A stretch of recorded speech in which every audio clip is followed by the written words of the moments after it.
And I've got in here with me right now, I've got, what's your first name? Can I call it by first names? It's easier. Tracy? Tracy. So I've got here Tracy Mason, who's representing the plaintiffs in this case. And I've also got in here, what's your first name? Ryan. Okay. And Jordan. And Terrence. Okay. And Terrence. All right, we got the Brady Bunch all together. Okay. And then, as I said, my name is Debbie. And your first name is I'd like to go by first names because it's just easier than trying to juggle everything else around. So what is your name, first name? My first name is Nathaniel, which is Hebrew origin for gift of God. Okay, so do you go by Nathaniel then? Yes. Okay. All right, Nathaniel. Okay. All right. Just before we get started, the judge asks everybody to come in and just listen for a few minutes to see if there's a possibility of getting a stipulated agreement instead of going through a court trial. But if it's not something that both parties agree that they want to do, that's fine, and we proceed by there and go back into court. But before we do that, as the judge mentioned in his little spiel about mediation, is all mediations are confidential, which means that any new discovery that's made in here that hasn't been relative to what's already been filed cannot be brought back into court as your testimony or whatever. You can't go back into court and say, well, in there they just said this, or the media, whatever. I'm neutral. I cannot be into court to testify to anything that went into here.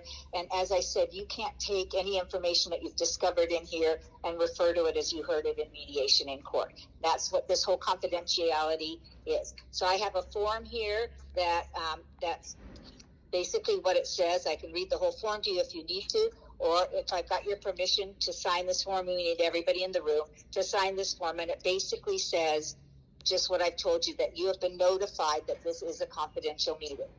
Is it all right if I put your name on that? You could put my name, but I'd like you to add just under protest underneath of my name. So what does that mean? Just for future legal reasonings for my own protections. Okay, so I don't know whether we can do that, because basically you'd have to just acknowledge that I have told you that this is a confidential meeting. I can read the form to you if you'd like me to. Yes, I understand, and I'm willing to expedite the process for all members who had to drive down there, all people involved. So are you saying that it's okay to put your name on here then? Yes. Sign your name to it? Yes, I was just asking that you could please put just under protest underneath of my name. Well, in a mediation kind of thing, I can't really do anything under protest. So, yeah, that kind of doesn't work for us, because, as I said, all this form says is that I have advised you that this is a. Yeah, I don't have the forms in front of me, and. As I said, I could read it to you if you'd like. Sure, that would be great. Thank you. Okay. Number one, it says no oral or written communication, you can all listen to this too, may be made by any party, attorney, mediator, or other participant in any mediation session. In this case, may be used for any purpose in pending or future proceedings unless all parties, including the mediator, so agree, except as provided in the California Evidence Code sections there at 703.5. Disclosure of information that otherwise is privileged or barred from disclosure shall not alter its privileged character. The party shall not subpoena the mediator or any member of the Conflict Resolution Center or any document submitted to or prepared by the mediator or in connection with the mediation process. The mediator shall not testify voluntarily on behalf of a party. In other words, whenever I do a mediation, once I leave this room, it's done. We don't hold on to any of the agreements. We don't hold on to anything. So I can't be contacted again regarding this particular meeting, because it's gone out of my brain, out of our records and everything else as soon as we leave this office. let's see, this agreement shall not render inadmissible a written settlement agreement reached as a result of this mediation and an action to enforce that settlement. And all parties understand the mediators involved in this mediation are with the Conflict Resolution Center, a nonprofit community-based entity, and are not agents, employees, or paid representatives of the court. All sounds good and dandy. Okay, so it's all right to put your name on here now? Sure, yes, ma'am. All right, thank you.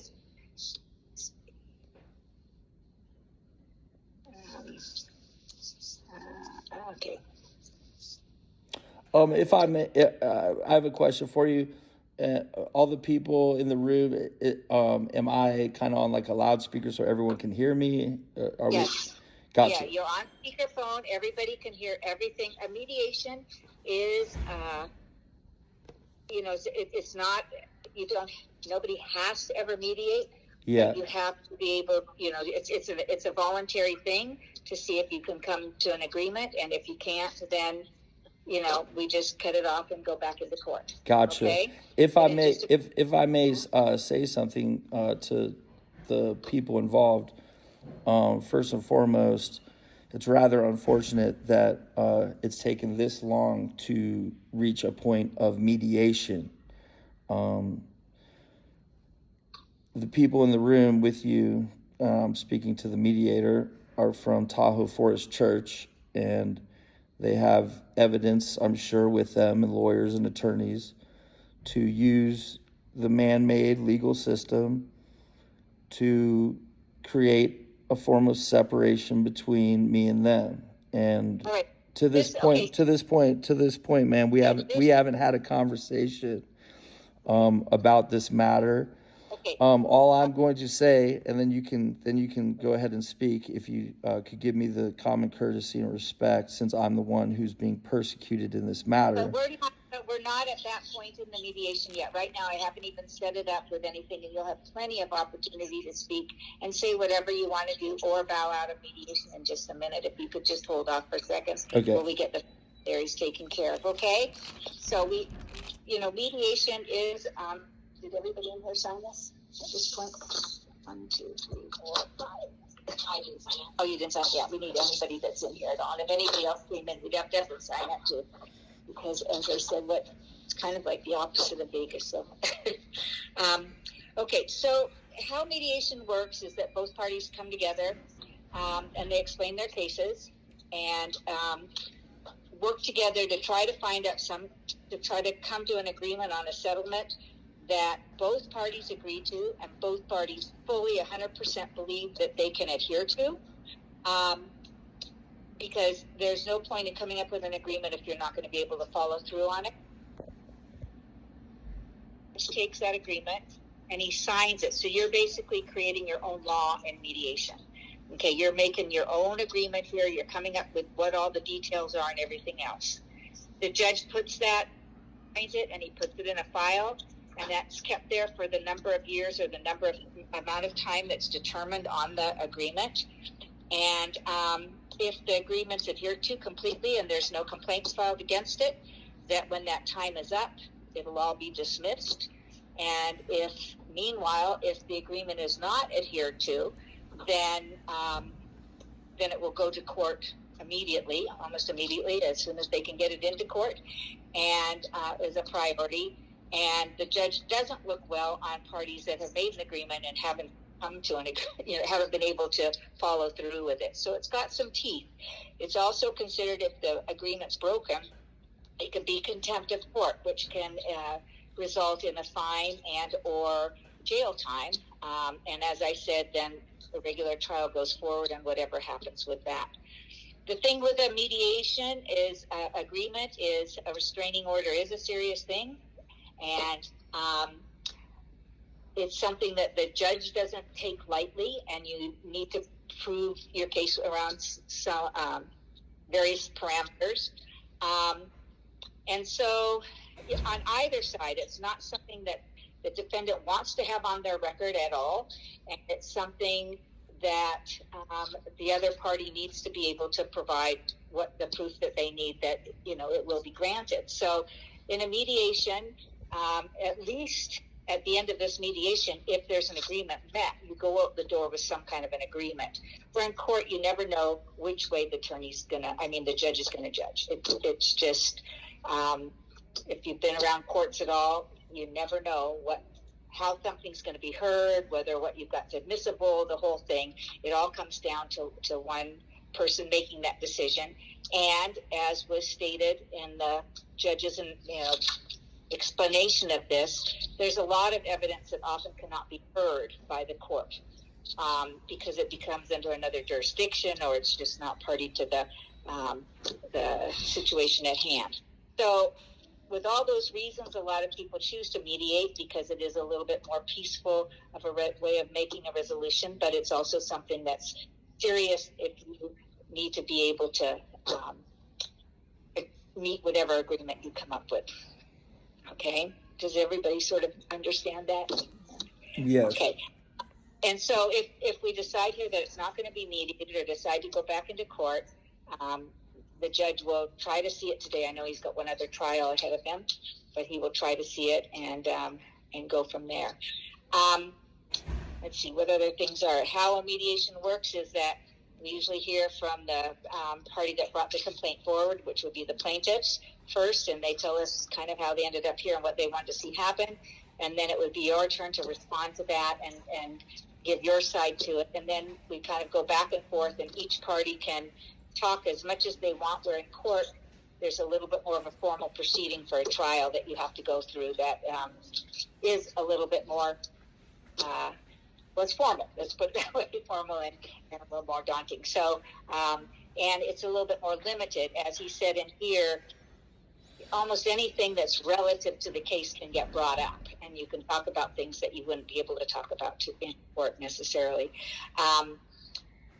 Let's see. So, we ask that, people are respectful to each other, that don't interrupt. And if there's something that's said, that you write it down, and you can address it when it's your turn to speak. You'll have plenty of time to do that. Are there any other questions right now, or any comments, or you guys? Yes, I would like to speak first. I know that's not necessarily how you're used to doing things. Normally you let the plaintiff speak first. If that's all right with the people in the room, that if I could just say something. At this point, what the plaintiffs have decided is that they want to decline mediation. Is that correct for everybody? Unless Mr. Calhoun is open to a restraining order for a term. That's the only understood in the census that they will consider mediation. So if he's not agreeable or open to considering a restraining order, that's for sure. Okay, so as when you say a restraining order, it would be different than a stipulated agreement. No, it would be a stipulated agreement to agree to collect the restraining order. So to a restraining order.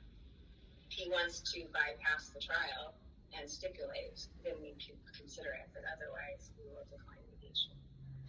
Okay, and so, I'm not an attorney, so, I've been doing this for a very long time, but... I assume that was the lawyer speaking.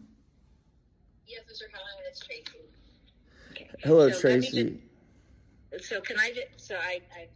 I've been doing this for a long time, but it just the whole how things happen, I don't always totally understand, which is unusual. So if you were to have him agree to a stipulated order, you would want a formal restraining order on top of that, with file that would go against his record and everything else. Okay. And so for those reasons, I just don't think I just won't go on. Yeah. Okay. Because that's usually one of the benefits to not. But I wanted to give him the opportunity, I guess, Yeah. his position. Okay. Did you understand that, Nathaniel? What Tracy's proposing? Not entirely. Okay. Do you want to explain it to me? Mr. Calhoun, our offer is if you are open to stipulating to the restraining order rather than proceeding to trial. And by stipulating, what do you mean by that? That you would agree to allow the restraining order to be issued against you, and it would go into system, which is the California law enforcement telecommunications. So it's similar to what you have, my understanding is, with the other organizations in Truckee. Well, I have kind of some issues with that because one, that detriments my ability to provide a living for myself. You know, from a Christian standpoint, God calls us to mediate, you know, peacefully. That's where we are right now with a mediator. Normally, the parties involved would be able to speak to each other through the mediation rather than through an attorney, to try to resolve through peaceful resolution skills and peaceful communication skills, rather than detrimenting my ability to provide a living for myself. And from my opinion, and which I can prove all of this, that there were false accusations made against me that came out of the church organizations. Emails were written. Slander and defamation of character has occurred. Okay, so these are the kinds of things that if we were going to go full yeah, like if I want to go to a civil, if I want to go to a civil lawsuit and sue the living bejesus out of Tahoe for his church and Sierra Bible Church, I could do such things. That's right. For millions of dollars if I want to. The thing is that today is the day for trial, and so if one party doesn't care to mediate, there's nothing we can do because mediate is a voluntary. Yeah, mediation requires a Christian humility. Mediation requires a God understanding of how to resolve issues outside of courtrooms. I think we're going to go ahead and go back on into court. Of course, the Christian pastors in the room would not want to mediate because they are persecutors. Okay, so that is something that you can share with the court, and you'll have plenty of opportunity to do that. But I think right now that both parties would like to go back in. So I'm going to hang up right now. But God bless you for your mediation. I appreciate you. Call back into the court, or they will give you a call. Actually, why don't you go ahead and call back in, and you'll get back on the Zoom. All right. Okay? And good luck with everything. Yeah, God bless you. Right. Thank you for being a peacekeeper. Thank you. Thank you. Bye. All right, ladies and gentlemen. So I just went to mediation. The church people didn't want to mediate, and they only let the lawyers speak. God calls us to mediate our problems with each other, not to just persecute your fellow man or fellow woman. Persecution leads to suffering. You know, that person who gets persecuted, it's harder for them to get a job. It's on their criminal records. That's what happened to me based off of Sierra Bible Church. They lied under oath. On the police report, there's no violence whatsoever. The story changed. Pastor Caleb got up there from the stand and said that there was violence. So Judge Durant in Truckee, California, granted that order, which is detrimental to my ability to provide a living for myself. And now I'm going to court with Tahoe Forest Church, and their lead pastors were not open to having peaceful conflict resolution skills. God commands us to love our neighbor as ourselves and to also feed your enemy until they become a friend.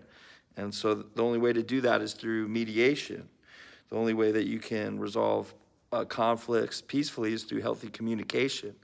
And when you go to persecution, well, 2,025 years ago, that's exactly what happened to the Lord Jesus Christ. He was persecuted by the law, and the law of the land put him on a cross to hang and die, and he was put to death. He was persecuted. So here I am today on behalf of Jesus in Matthew 5, the Sermon on the Mount, verses 10 through 12. It states, "Blessed are they which are persecuted for righteousness' sake, for theirs is the kingdom of heaven."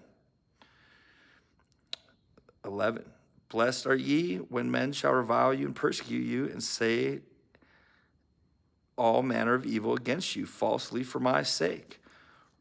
12, "Rejoice and be exceedingly glad, for great is your reward in heaven, for so persecuted they the prophets which were before you."